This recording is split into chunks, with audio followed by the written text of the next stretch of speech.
Howdy day! This is Dr. May Fernando and welcome to PhilCare's Mind Care series, Navigating Mental Wellness. Let's talk about generalized anxiety disorder. Alam niyo ba na milyong-milyong tao sa mundo ang naapektuhan ng generalized anxiety disorder or GAD? Hindi lang ito simpleng pag-aalala o pagkabalisa. Let's break it down. Ano nga ba ang GAD?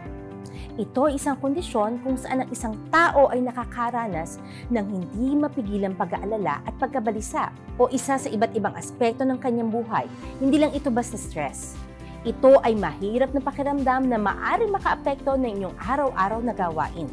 Ano nga ba ang mga common symptoms ng GAD? Persistent worrying, overthinking, restlessness, trouble sleeping, and muscle tension. Therapies like cognitive behavioral therapy or CBT and medications can be super effective. Ang CBT ay isa sa mga psychotherapy techniques na makakatulong upang mapagbago ang pattern ng pag-iisip na nagdudulot ng anxiety. Samantalang, ang anxiolytic naman ay isang medication na nag-e-enhance ng activity ng neurotransmitter GABA, isang chemical sa utak na tumutulong upang magkaroon ng kalmadong pakiramdam.